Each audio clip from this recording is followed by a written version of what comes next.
Hora 25. Con el auspicio de... Yo siento que Uniandes es una familia unida, una familia que te apoya, una familia que te aprecia. Aquí más que docentes tenemos amigos, son los que nos ayudan a crecer diariamente, los que nos forman como profesionales y como personas. Aquí estoy logrando mi sueño y que cada uno de ellos puede lograr sus sueños de aquí. ¿Qué es Uniandes en muy cortas palabras? Es familia, es calidad, es perfección. Siempre supe que quería ser bailarina de ballet. Detrás de todas las flores y mariposas y los colores se esconden muchas cosas. Es algo que amas, es toda la pasión que está por lo que haces. Cualquiera de nosotros lo puede lograr. Que el trabajo duro y no darse por vencido es lo más importante.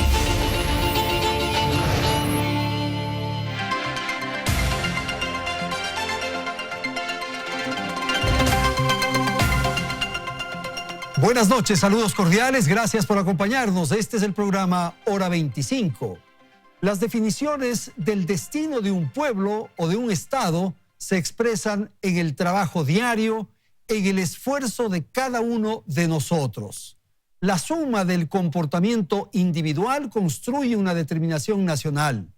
La elección de las autoridades, gobernantes o representantes es una opción que nos concede la democracia. El próximo año iremos a las urnas y con nuestro voto marcaremos el sendero de los próximos años del Ecuador. A esta hora, cuando empiezan a moverse las aspiraciones, las alianzas, finalmente las candidaturas, es esencial discutir sobre el presidente que necesita el Ecuador. El nuevo jefe de Estado asumirá esa magistratura en circunstancias muy complejas. Un Ecuador enfrentado, polarizado, una economía en crisis, una estructura institucional colapsada y un estado de ánimo sombrío. Sin embargo, lo más lamentable que tiene el Ecuador del momento hace relación con los valores. La corrupción, la droga, la violencia, la informalidad, el honor, en fin, a esta hora es motivo de inquietud. Pues sí, esto es lo que vamos a tratar en la presente emisión de nuestro programa Hora 25. Para ello doy la más cordial bienvenida a los siguientes invitados. Ramiro Rivera, dirigente político y analista de temas sociales, de temas políticos. Nos acompaña también Koya Shuguli. Ella es investigadora y politóloga de nacionalidad quichua. Gracias a Hernán Reyes, periodista, catedrático y analista de temas económicos. Gracias también a Francisco Rocha, director ejecutivo de la Asociación de Periódicos. Gracias a la audiencia, aquí empezamos. Belén, buenas noches. Muy buenas noches, Andrés, amigos televidentes. Falta menos de un año para que los ecuatorianos acudan una vez más a las urnas para elegir al nuevo mandatario que conducirá al país. ¿Cuáles son las características que debería tener esta figura? ¿Cuáles son las necesidades de los mandantes? ¿Cómo es el electorado actual? Veamos los criterios de dos expertos en el siguiente reportaje. El 7 de febrero de 2021, los ecuatorianos estarán nuevamente frente a las urnas, depositando su confianza en un candidato y con la esperanza de tener un futuro mejor. Sin embargo, según los expertos, existe un desencanto de la ciudadanía frente a la política. Se ha agudizado esta antipatía hacia la clase política. Los ecuatorianos estamos cansados de la política tradicional, de los partidos políticos tradicionales y de la forma de hacer política. De esa manera se ve que no hay apoyo concreto ni masivo a un candidato específico. Para Mario Cubi, decano de la Facultad de Derecho de la Universidad de Ecotec, los ecuatorianos hoy buscan a alguien que resuelva los principales problemas. O el desempleo, la inseguridad, la falta de acceso a salud de calidad, la falta de educación de calidad, las drogas y la dificultad para poder emprender son problemáticas que todos los ecuatorianos sentimos y que necesitamos corregir. Por lo tanto, antes que estar pensando en cómo agradar, los ecuatorianos buscamos en alguien que tome acciones sin tantas palabras y resuelva estos problemas. Pese a esta crisis de representatividad que vive el país y en general la región, Santiago Nieto, director de la encuestadora Informe Confidencial, sostiene que hasta el momento habrían al menos 18 aspirantes a Carondelet. Van a tentar en el escenario político muchas personas por esta ilusión de que puede venir el outsider, ¿no es cierto?, que es como se viene planteando en el continente, sobre todo en Latinoamérica, van a tentar, después van a venir las negociaciones de la política y creo que tendremos entre 8 a 10 candidatos. Para Nieto será entre abril y mayo cuando el panorama de las candidaturas sea más claro, y dice que en esta ocasión hay una marcada diferencia a los últimos años preelectorales, pues del movimiento Alianza País, que durante la última década aglutinó el mayor porcentaje de votos, hoy ya no tiene representatividad. Otra particularidad es el padrón electoral, sostiene Cubi. Entre los millennials y centennials, ¿verdad?, digamos la gente de 40 años hasta los 16, el 54% del voto en el 2021. La generación millennial y centennial es definitivamente la más informada. Sin embargo, recalca que el 30% de la población no está en redes sociales, por lo que los candidatos no deberán descuidar el territorio. Ahora está en manos de los partidos colocar sus mejores cuadros y de los ciudadanos elegir de la mano de quién caminará el Ecuador. Bien, vamos a iniciar entonces el programa. Voy a dar la palabra a los panelistas, gracias a la audiencia, y el tema está planteado. ¿Cuál es un poco la circunstancia, el momento del Ecuador en el que se produce esta elección? Buenas noches, Ramiro, adelante. Andrés, me parece que usted ha descrito de manera bastante gráfica y completa el estado de la cuestión, como dirían los politólogos. Y también en este reportaje han alimentado el tema. Me parece que estamos atravesando quizá la coyuntura más grave de los últimos 40 años de democracia. No solamente porque hemos salido de 10 años de un escenario autoritario, sino que hay un enorme desasosiego, la gente está pesimista, la gente no ve futuro ni perspectiva, y me parece que en el 21 no está de por medio solamente la elección de un presidente, no es una elección más. Me parece que el Ecuador sigue al filo del abismo. Claro, este tren se desvió porque íbamos directamente al infierno. En ese sentido tiene mucha explicación la frase del presidente Moreno. No es el momento para jugar con los outsiders. Aparecen bonitos, atractivos, mesiánicos, salvadores, y luego son una catástrofe. Me parece que probablemente el Ecuador necesita volver la mirada quizá a la experiencia, no a quien prometa, sino a quien haya hecho algo, a quien haya demostrado sabiduría en la administración de la cosa pública. No estamos para un nuevo ensayo. Tenemos el riesgo de una dispersión que no sería la primera en el Ecuador, y probablemente esta es la hora para un llamado a los actores políticos a un poco de madurez, de reflexión, para que hagan lo posible articular una propuesta ciudadana que vaya más allá de los partidos, más allá de las etiquetas ideológicas, y le proponga soluciones al Ecuador. Hernán, buenas noches, le escuchamos su apreciación del tema planteado. Muchas gracias, Andrés, un saludo a los compañeros de panel. Creo que me da la impresión de que en esta hora aciaga que vive la política en el Ecuador, con un panorama tan negro como el que se ha dibujado acá, y en el cual yo estoy plenamente de acuerdo, hace falta más bien volver a entender que la política se hace desde los principios, desde la filosofía, desde las ideologías.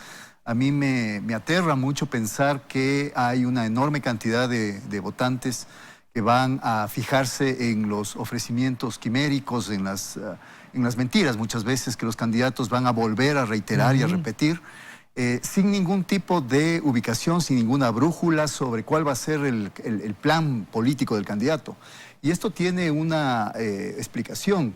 Se ha ido dejando con el paso del tiempo el programa político detrás, y se ha colocado más bien cierto tipo de liderazgos y cierto tipo de mecanismos y procedimientos para venderle al candidato político como un producto publicitario más. Y la peor expresión de eso está precisamente en lo que ha hecho el actual gobierno.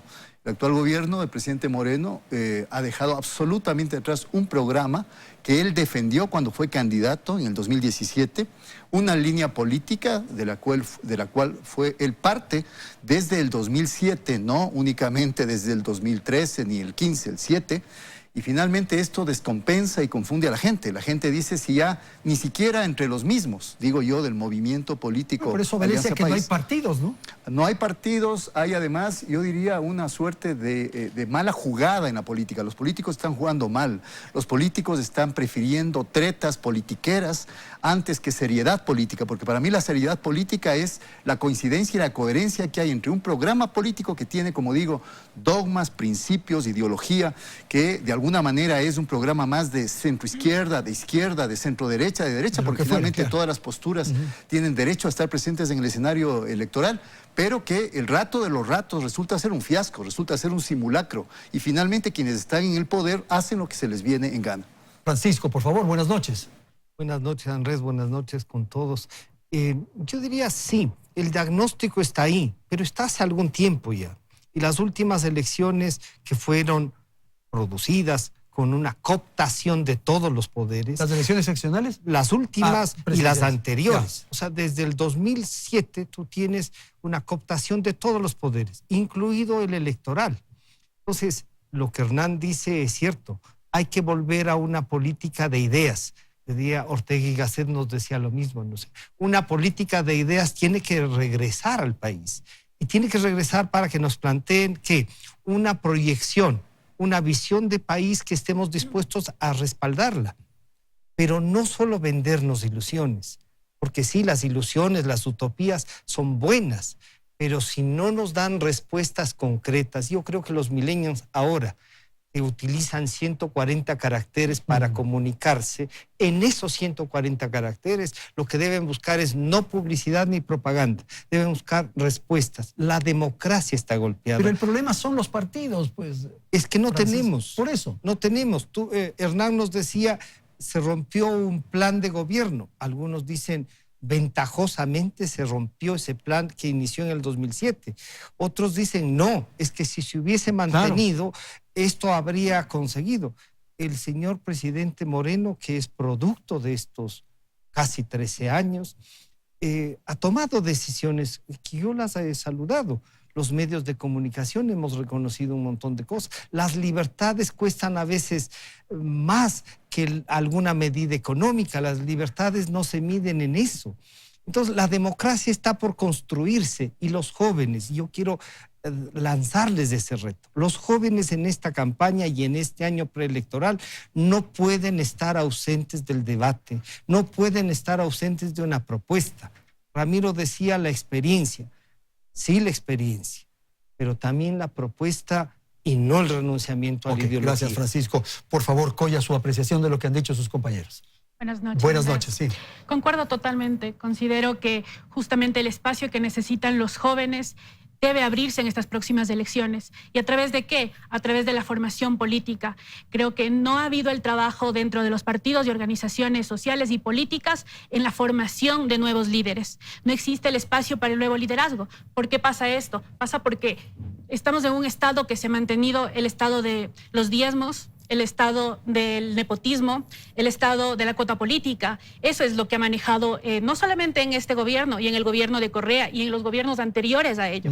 Por eso es que nosotros tenemos plagado todo el estado de cargos puestos a dedo, precisamente. ¿Y dónde está justamente el trabajo político de las organizaciones en crear nuevos líderes, en formar a esos líderes? Se dice no existen. No es que no existen, estamos aquí. El problema es que no existe esa formación para crear nuevos liderazgos en este... ¿Y qué estará pasando en los partidos para impedir esto, o para que no ocurra esto? Ahí yo coincido con Hernán y con Ramiro de alguna manera en el sentido de que lo que estamos es provocando ilusiones, juegos pirotécnicos, colorido, música, pero no ideas, no pensamiento, no soluciones, no propuestas. Yo creo que sí hay nuevos pensamientos, sí hay. Yo creo que justamente los jóvenes ahora vienen mucho más informados, están teniendo formación, pero no encuentran los espacios. No encuentran los espacios. Esa es una realidad. Nosotros solamente debemos ver ahora justamente qué es lo que está viendo. Por ejemplo, tenemos a un Cristóbal Roldán, padre de Juan Sebastián Roldán, como embajador en España. Tenemos a Darío Carrión, padre de María José Carrión, como embajador en Cuba. Tenemos a Jorge y tenemos a Francisco Serrano, hermanos de José Serrano, tanto en la Embajada de Francia como en la Embajada de Hungría. Entonces, ¿Dónde está el espacio para nosotros los jóvenes que tenemos formación política? No hay espacio porque no tenemos a nadie impulsando nuestra carrera detrás. Claro, a mí me parece, Hernán, que esto que acabamos de escuchar es interesante en el sentido de que un poco la esperanza está en los jóvenes, como que ya lo que ocurre con los adultos se acabó. A ver, yo digo, los jóvenes, y dada la constitución, la conformación demográfica del Ecuador, son un grupo importantísimo en términos numéricos y por supuesto también en términos de qué demandas y qué visión de país tienen.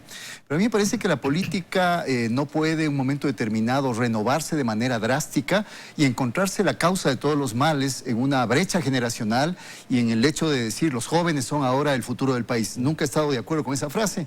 Me parece que los jóvenes en su momento tienen un espacio de participación, pero debe combinarse ese espacio de participación con lo que se decía acá también. Hay políticos con trayectoria, hay políticos con experiencia que no necesariamente son jóvenes, pero que son claros en sus ideas y que de alguna manera pueden empatar muy bien con esas otras demandas nuevas, ambientalistas, ecologistas, por mejores modos de estilo de vida a nivel de las ciudades, jóvenes que luchan contra la corrupción, jóvenes por sus derechos sexuales y reproductivos, y esa combinación yo creo que sería la sinergia precisa. Terminemos lo de los jóvenes rápidamente, Francisco. Lo que hay que decir es, les convocamos a los jóvenes a participar, no a que asuman ya, y en esto estoy de acuerdo, no es una brecha generacional la que le vamos a sustituir, no. Los jóvenes tienen que incluirse, pero no podemos desechar, como se hizo antes, la experiencia y la capacidad y la formación. Ok, Ramiro, lo que ocurre finalmente es que estamos desalentados porque no funcionó la izquierda y porque no funcionó la derecha. Ese es el tema central.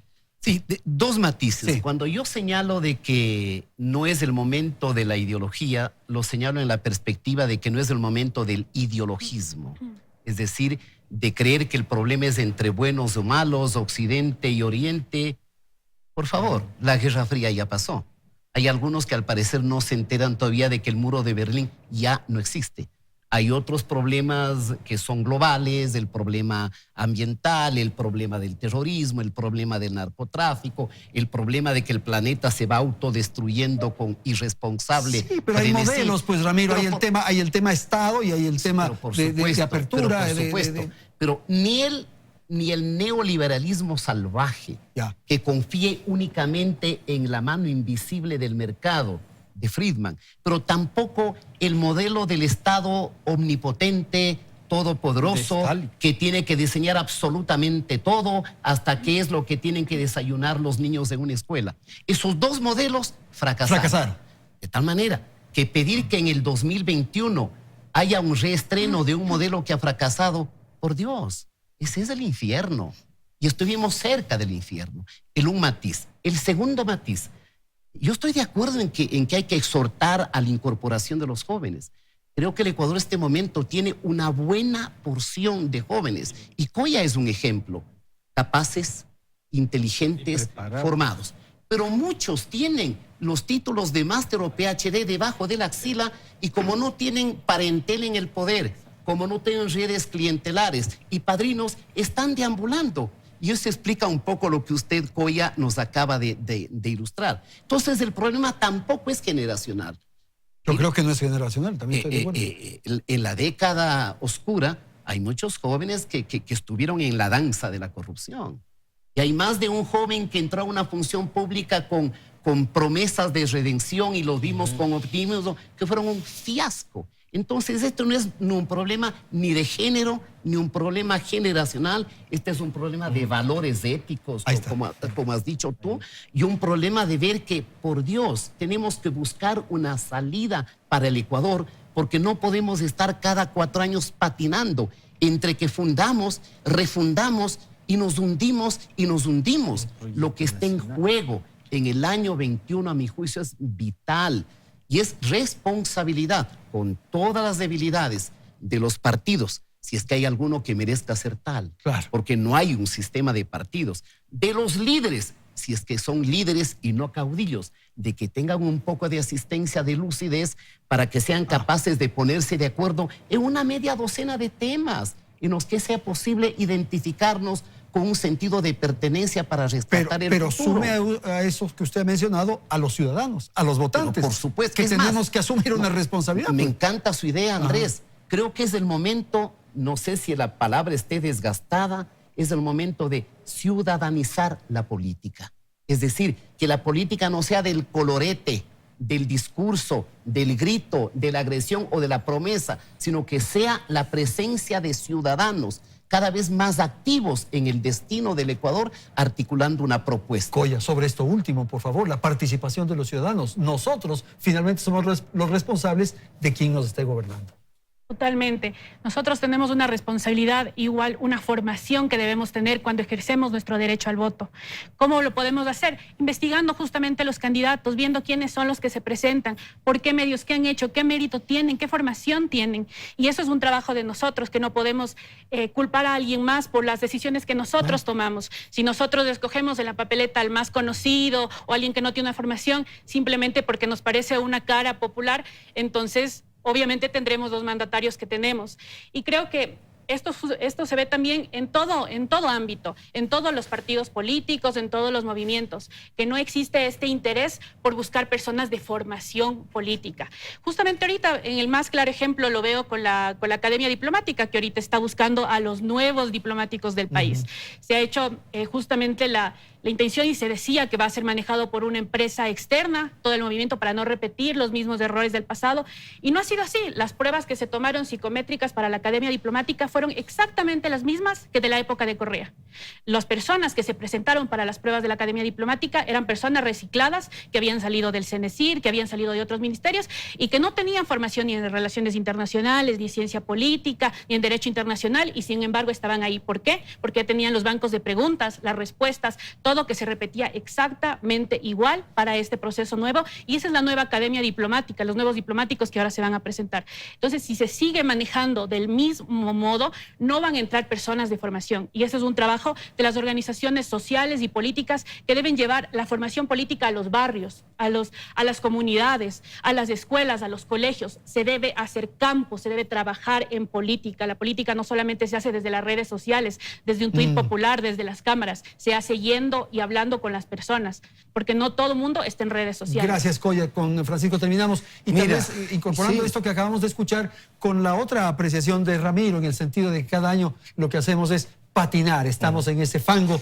del cual no salimos. Y el problema es que no estamos solo en ese fango del cual no salimos, ahondamos, nos estamos hundiendo. Se sigue. Sí, se está hundiendo. Esto no es un tema de patinaje, se está hundiendo. Lo que dice Coya es cierto y me hacía recordar, ¿por qué yo decidí una vez militar en un partido político? Porque había formación, porque había organización, porque con nuestros recursos visitábamos cantón por cantón el Ecuador, lo conocimos por dentro. Esa era una estructura política. Y puede ser que a lo mejor no era la más popular, pero esa te daba consistencia. Entonces, cuando Coya nos dice, si es que uno se prepara, participe en la organización, dispute el poder. Y cuando uno es capaz de disputar el poder, tiene mejores resultados. Pero si los vemos desde lejos y nos conformamos con un tuitazo, no es responsable. Porque además podemos estar cayendo en una manipulación de esas redes sociales. Yo te diría como medios. En octubre, ¿qué nos pasó? El Twitter, las redes sociales se incendiaban. Pero ¿a dónde acudían para verificar lo que había pasado? Para confirmar. A los medios. A los tradicionales. A los medios tradicionales. ¿Por qué? Porque pese a ese golpe, a esa permanente persecución, no habían restado la credibilidad que tiene. Que hay que mejorar en el sistema democrático, que debemos trabajar para que la ciudadanía tenga esta voluntad de informarse como solicita y pide Coya, y como creo que todos lo hacemos, es que la participación tiene que ser una realidad. Una participación no pues que se defina en el Consejo de Participación, o sea, estatizar la participación, no.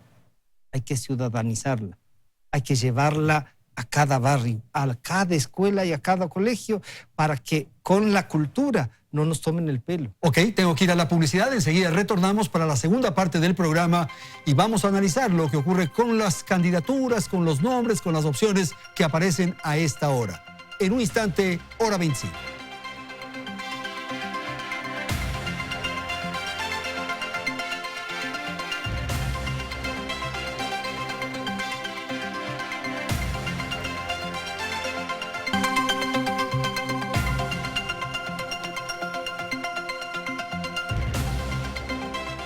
Desde que el Ecuador retornó a la democracia en 1979 hasta la fecha, se han efectuado 11 contiendas electorales, en las que participaron 100 binomios presidenciales. Solo en 2 ocasiones, un binomio presidencial ha ganado las elecciones en primera vuelta.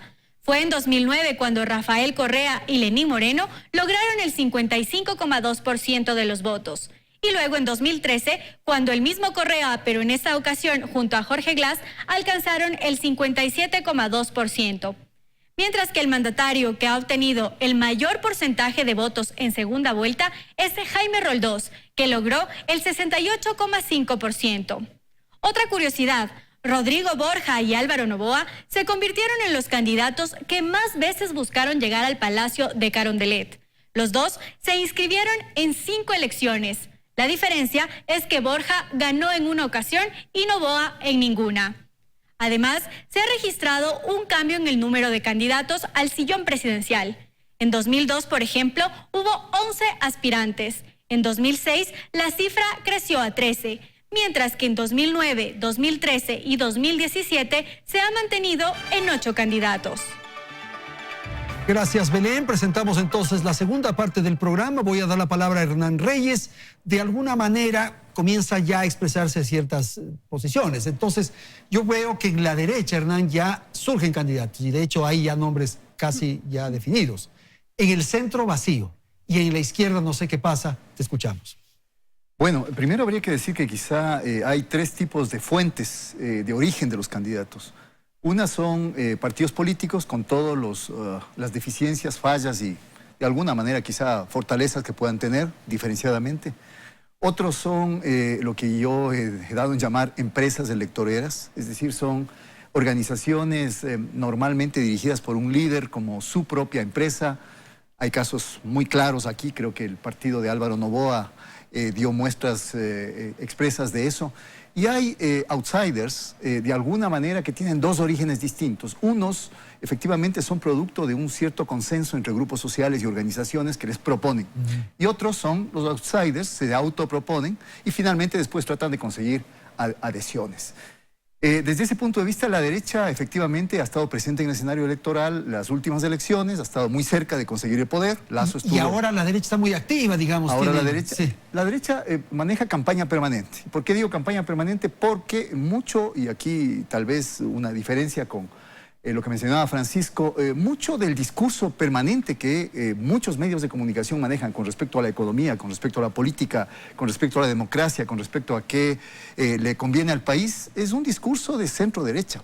Es un discurso, por ejemplo, que avala con una claridad y con una nitidez asombrosa la presencia del Fondo Monetario Internacional en el Ecuador. Es decir, me parece que es lo más lógico que exista nuevamente después de 10 años donde no había marcado condicionalidades económicas.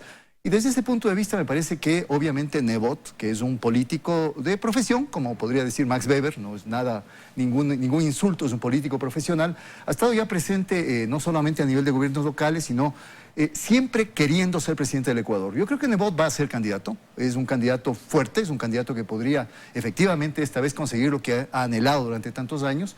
Está Lazo ya ha manifestado su predisposición a participar y creo que es una fuerza importante porque más allá de su pésimo manejo legislativo, donde lo que más hace es perder asambleístas y no sumar, de todas formas tiene una estructura en el país y de alguna manera tiene ese capital de notoriedad, como llaman algunos, que le puede, digamos, ofrecer una posibilidad. Y creo que está el vicepresidente de la República como también candidato de la derecha. Yo creo que esto de no ser ni de izquierda ni derecha y este bailoteo en que yo no tengo ideología y que yo ayudo a los pobres y que yo recorro el país y que yo soy la cara bonita de un régimen que está en declive, me parece que no le quita el hecho de que el programa que el vicepresidente defenderá, si es que es candidato, es el mismo programa de corte neoliberal que el presidente Moreno ha puesto en práctica estos 3 años. Ok, gracias Hernán. Por favor, sobre lo que está ocurriendo ya en el tablero. Bueno, veo que hay algunos nombres. Yo diría el gobierno o o lo que se llamaba Alianza País y sigue manteniéndose como movimiento, ahora en dos fases que son la Revolución Ciudadana, que no sé si van a reivindicar lo que ha pasado en los últimos 12 años, si se van a hacer cargo de todo lo que ha pasado, pero está también, o sea, una izquierda que está representada en otros grupos, digamos la Unidad Popular, digamos Pachacútec, que van a tener también una representación, se escuchan nombres. A veces folclorizan también la presentación del nombre y tienes a un señor Vargas o a un señor Issa ahí folclorizando algo para tener una presencia.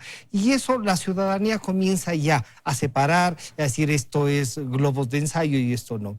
Tienes una derecha, como lo han descrito, que está presente, que tiene una visión, yo diría, le están planteando un proyecto y ese proyecto va a ser analizado, como pedía Coya, pero también tienes ahí un vacío de la centroizquierda, un vacío que no cuaja porque no hay una actividad que estaba representada en otros partidos políticos, porque no hay esa voluntad de ir. Yo creo que Alianza País cooptó a una gran parte de dirigencia que venía de esos partidos, los puso ahí y se sometieron al liderazgo de una sola persona y además de someterse a esa persona, se corrompieron.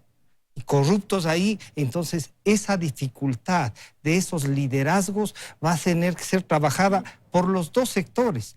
¿Para qué? El país necesita una propuesta. Y si hay que decir, yo voy a subir los combustibles o porque está en el acuerdo con el fondo o porque es necesario, porque hemos decidido o porque voy a hacer un acuerdo con Venezuela, Cuba, Nicaragua o porque me voy solo con la China o porque voy a tener un acuerdo con Trump porque a lo mejor va a ser reelecto. Bueno, pero que lo digan. Pero hay que posibilidades ¿No de es perder, cierto? si se lo dice, bueno, si se le vuelve muy franco. Y si no, Andrés, estamos cayendo en lo que hemos caído. Sustituir la organización política, el debate a la recomendación de alguien que dice, esto quieren escuchar, digan eso.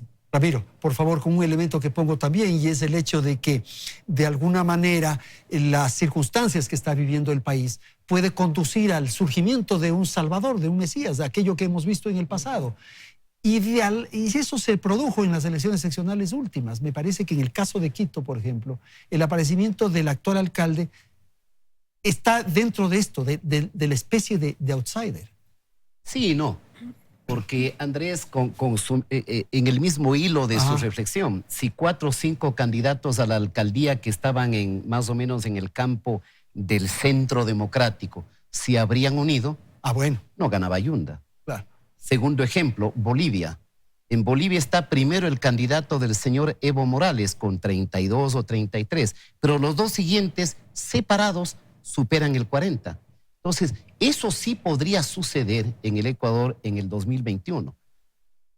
No hay que ser adivino para sostener que hay una alta probabilidad de que el candidato correísta, que obviamente sabemos que no será el ciudadano que está en Bélgica, tenga chance de un voto duro de acceder a una segunda vuelta. No es menos claro de que va a haber una dispersión.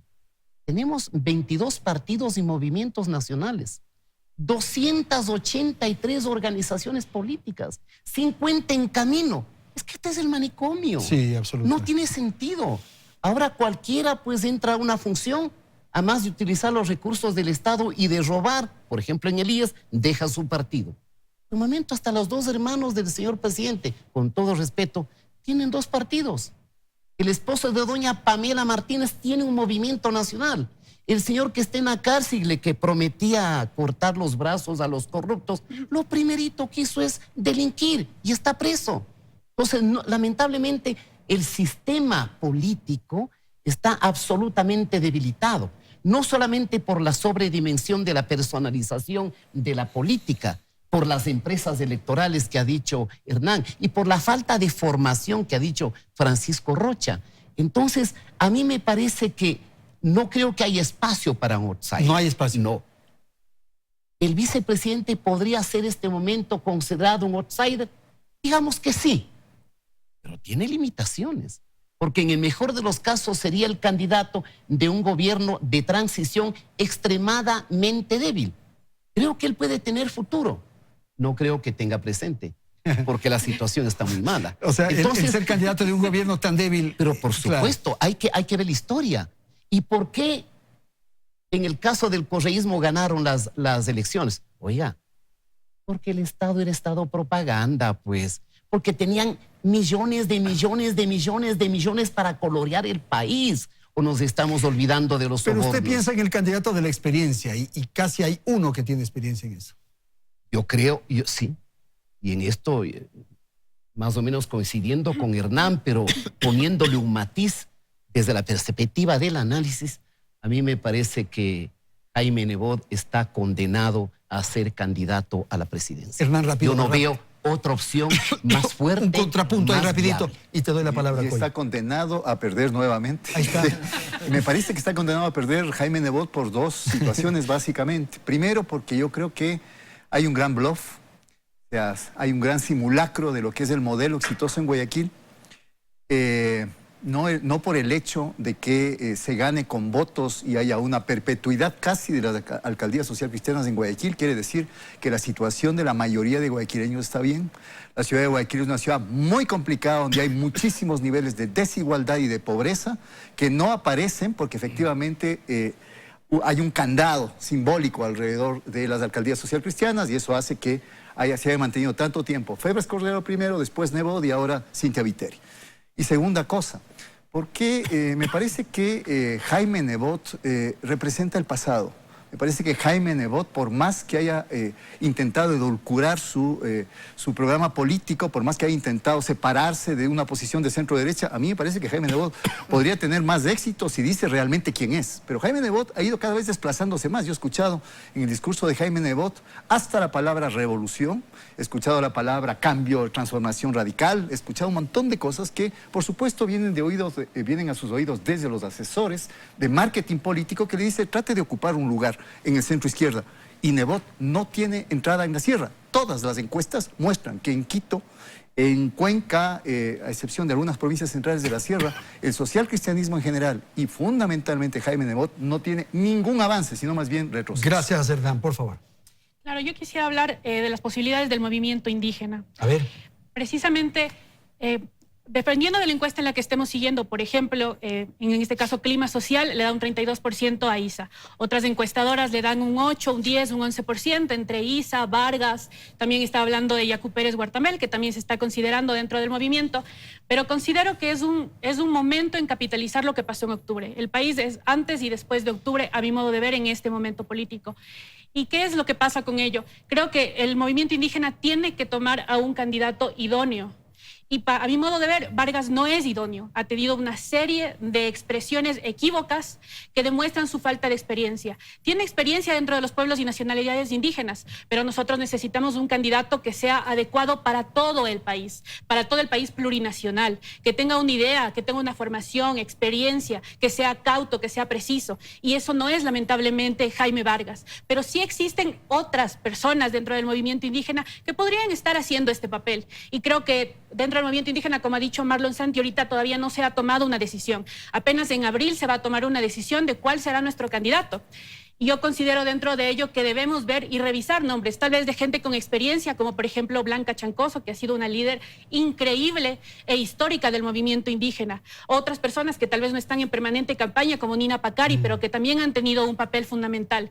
Y si no, buscar alianzas, pero alianzas adecuadas, que no nos sorprendan. Señor de Estiván, ¿cómo ve usted? Perdón, no debo preguntar. No, pero me ayudas. Que no se les...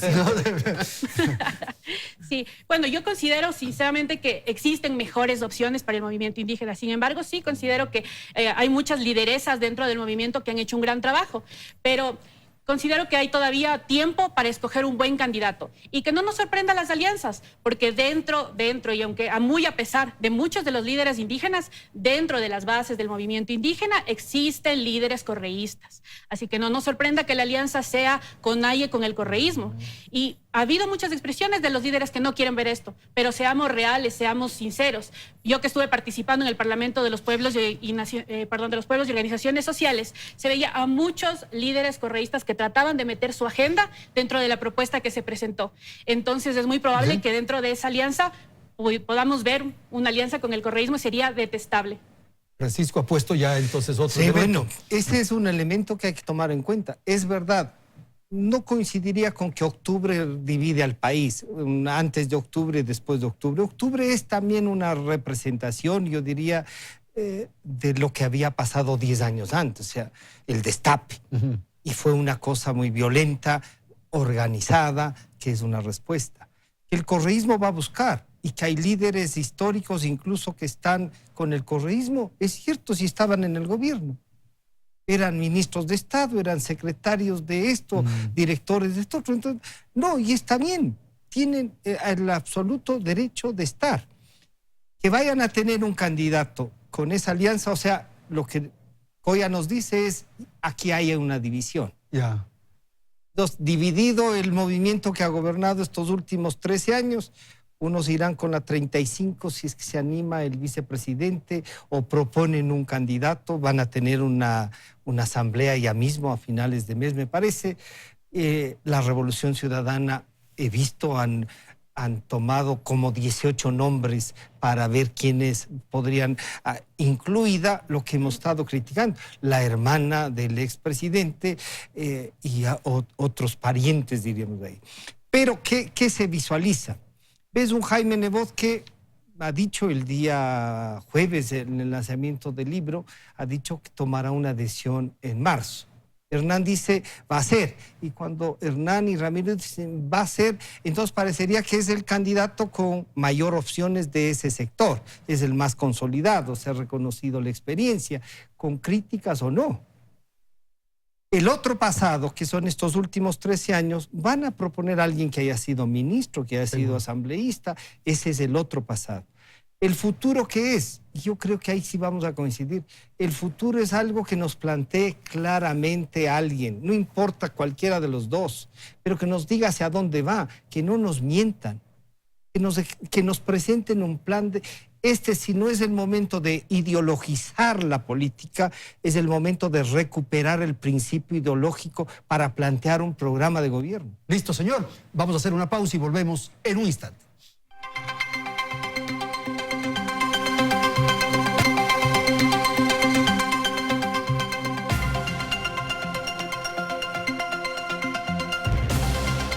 Bien, vamos al segmento final del programa. Voy a dar la palabra a Coya para poner en escena un elemento que me parece importante y es el asunto judicial. Estamos asistiendo a las audiencias para una definición en el caso Sobornos. ¿Hasta qué punto ese tema tiene una implicación en este panorama político electoral? Por favor, si es tan amable. Claro.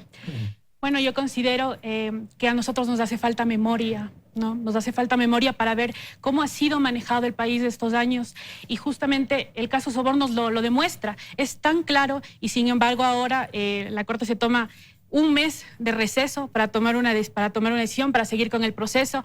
Me parece que se dan dilataciones porque todo el sistema todavía está impregnado de mucho correísmo, de mucha corrupción, de mucha gente que no quiere dejar ver la realidad al país, no quiere dejar poder subsanar todo eso y seguir adelante. Lo que yo hablaba ahora, lo correcto sería una planificación. Ya no estamos hablando de si es que es de derecha o es de izquierda. Cuando hay una política madura, no importa si es que eres de izquierda o eres de derecha, porque existe una planificación a largo plazo que nos permitirá que si viene un candidato de la izquierda, de la derecha, del centro, los planes continúen. Aquí estamos acostumbrados a que cada 4 años cambia la izquierda y todo lo que hizo la anterior no sirve para nada, vamos a borrar todo porque yo voy a hacer las cosas bien. Y así no se maneja la política. La política se maneja a través de la planificación. Entonces yo considero que justamente ahora que nosotros vemos la planificación que hubo en el anterior gobierno para una estructura criminal y justamente eso fue lo que mantuvo a muchas personas en el poder, a jueces, a asambleístas y todo mundo salpicado con el caso Sobornos.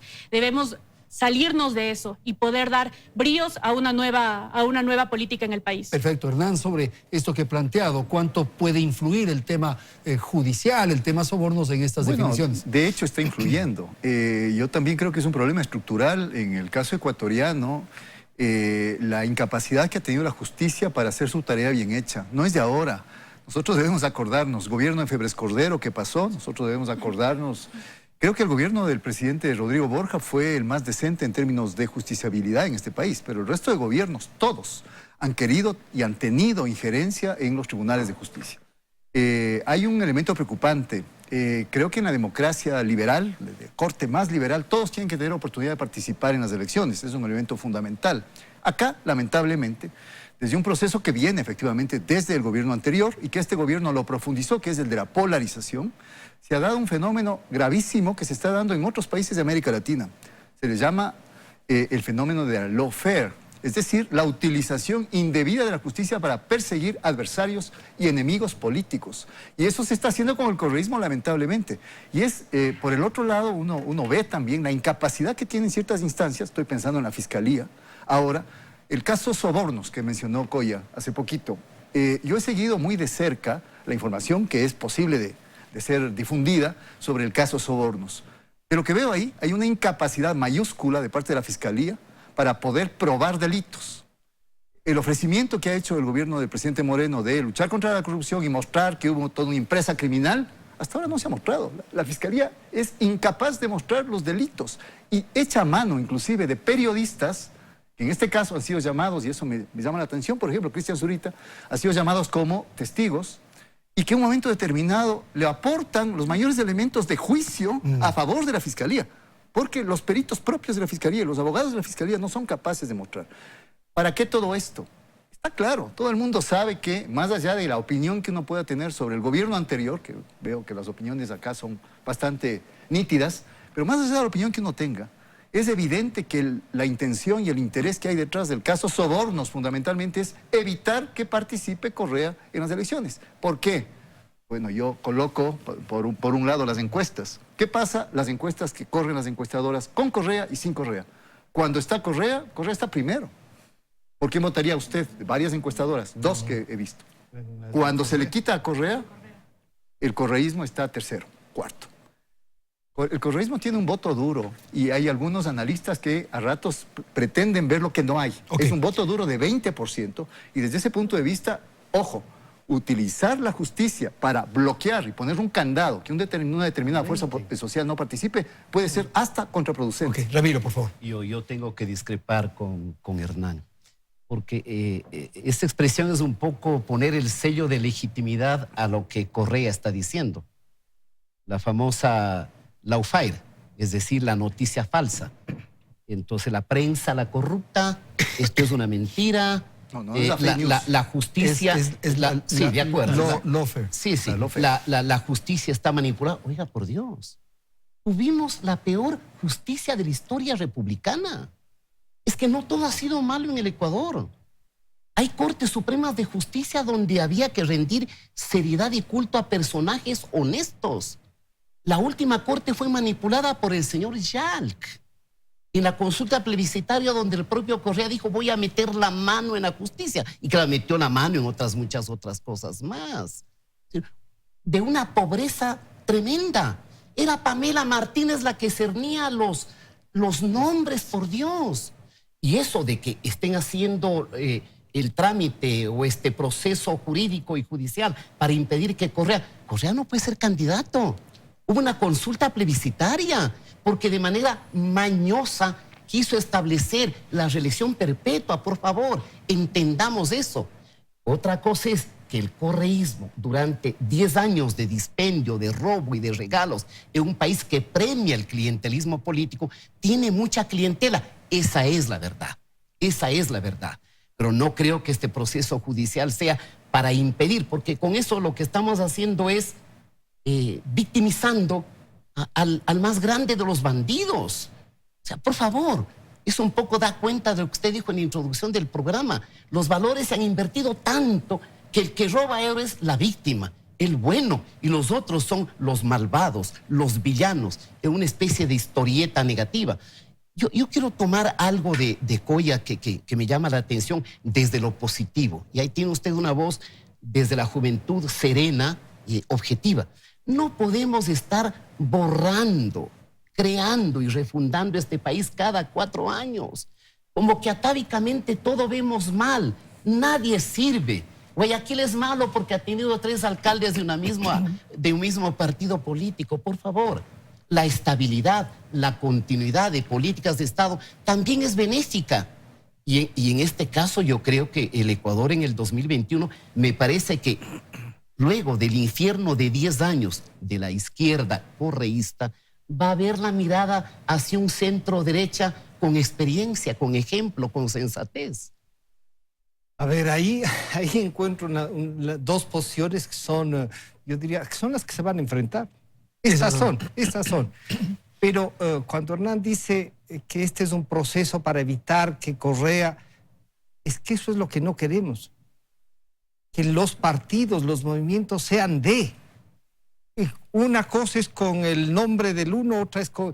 O sea, eso significa que entonces no son nada si no tienen al capataz. ¿Qué es esto? Eso no es democracia. Y el país tiene que reaccionar a eso. Aquí no hay dueños de la democracia. El señor Correa tenía nada menos que a la vicepresidenta. Y eso está demostrando, Hernán. Están demostrando la fiscal, que la vicepresidenta de la Corte Nacional, que la asesora personal de Correa tenía una oficina para atracar los fondos del... Entonces, no digamos que es una persecución. Es persecución a delincuentes, mi estimado Hernán. No es una persecución política. Cuando quieren mezclar el juicio sobornos con la política, es que quieren politizar el tema. Cuando los periodistas investigamos y publicamos las cosas, no es para juzgar, es para que el país conozca lo que ha pasado. Y no somos nosotros los que juzgamos. Por eso tiene que actuar la fiscal. Por eso les convoca, porque ellos descubrieron las cosas, lo que no han hecho, lo que el país y la justicia que nos impuso Correa, del que están esperando que regrese, que jurídicamente no puede, pero que juegan con ese discurso. Esa justicia es la que ha llevado a lo que nos pasa ahora. Fueron incapaces de juzgarse. Tenían un contralor que guardó todo. Tenían unos fiscales que se aprovecharon de eso y se enriquecieron ellos. O sea, hay que tener vergüenza también. Pues. Hernán, rápidamente. A ver, aquí en el país, mi querido Francisco, hay que decir las cosas por su nombre. Hasta ahora, el gobierno de Moreno, en base a sus ofrecimientos de recuperar dinero mal habido, primera cosa. Y segundo, sancionar a los culpables de corrupción. El gobierno no entró el mes pasado. El gobierno tiene 3 años y más en el ejercicio del poder. 14, 13. ¿No es cierto? Y desde ese punto de vista, ¿a quiénes el gobierno ha sancionado finalmente? El propio proceso de Glass, que yo creo que efectivamente hay corrupción en el gobierno de Correa. Y hay políticos corruptos que estuvieron en cargos altos en el gobierno de Correa. Lamentablemente no se quiere hacer una autocrítica desde el correísmo. Pero eso es otra cosa. El tema al que nos estamos refiriendo es la capacidad que tiene la justicia, y en este caso la Fiscalía, para mostrar delitos. Y hasta ahora, creo que tú estudiaste Derecho también, acá Ramiro también sabe de eso. Es evidente que el delito tiene que demostrarse. Y lo que hay aquí es una especie de simulacro enorme.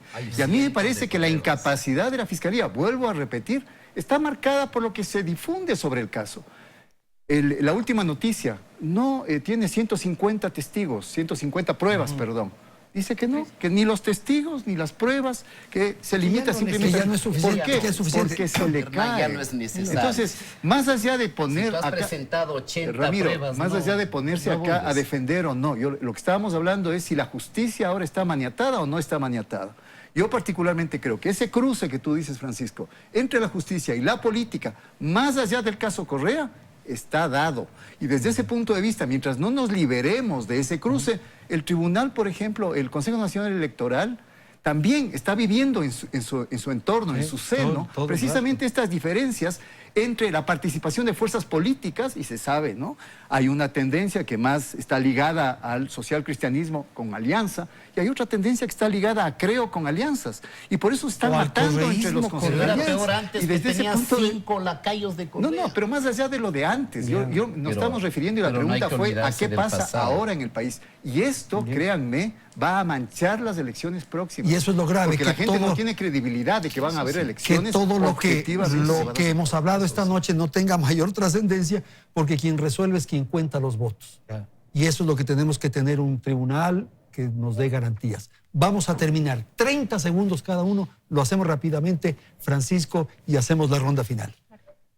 Andrés, pedirle a la ciudadanía que participe, que la participación ciudadana no sea una declaración, que se interese por la suerte del país, pero también pedirles a los políticos y a quienes ejercen el poder que cumplan, que cumplan, que el Consejo Nacional Electoral intente en estas divergencias proponernos un proceso que podamos seguir los ciudadanos y que, ¿no es cierto?, en el contexto de la democracia seamos capaces de, si es necesario, reinventarnos la democracia. Ok, gracias. Coya, por favor.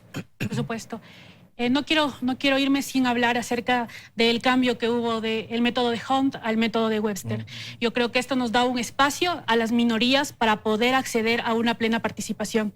Y ojalá que sea así. Yo quiero mucho centrarme en la participación política de la mujer.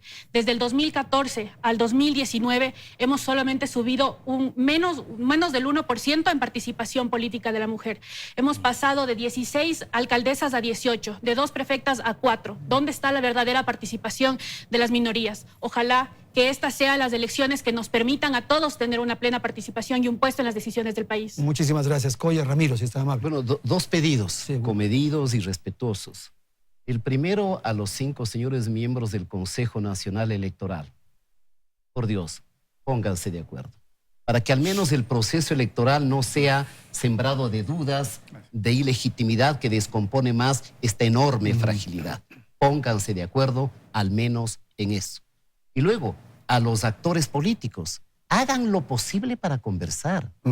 ¿Cómo no puede ser posible en el Ecuador que se pongan de acuerdo en una media docena de temas, que sean políticas de Estado, para que haga posible que el Ecuador salga al mundo? Ya hemos salido, gracias a Dios, del club de los chicos malos. Ya no estamos pues con Cuba, con Nicaragua, con Bolivia, con Irán, con Bielorrusia, o con el señor Putin o con el señor Assange. Bueno, abramos la economía competitiva, demos oportunidad a los jóvenes para el emprendimiento, que no vean en un Estado omnipotente y todopoderoso simplemente un escollo y un muro en el que chocan sus sueños y sus iniciativas. Muchísimas gracias, Hernán. Con usted terminó. Muy rápidamente, 3 cosas. Uno, de acuerdo con Ramiro, reglas claras. Unas elecciones estarán viciadas, las próximas elecciones, si es que no hay reglas claras de juego, de participación y finalmente también en el proceso electoral propiamente dicho, que todos tengan igualdad de oportunidades.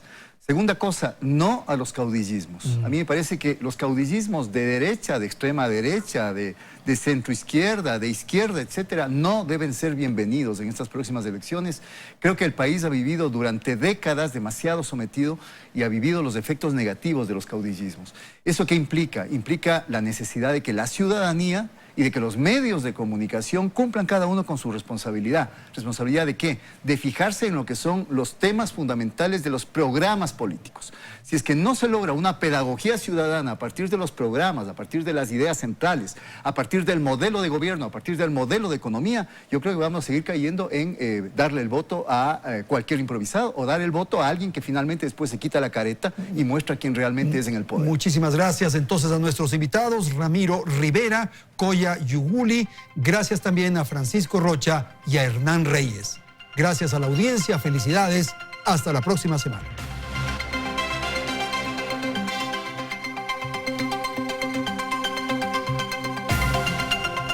Teleamazonas.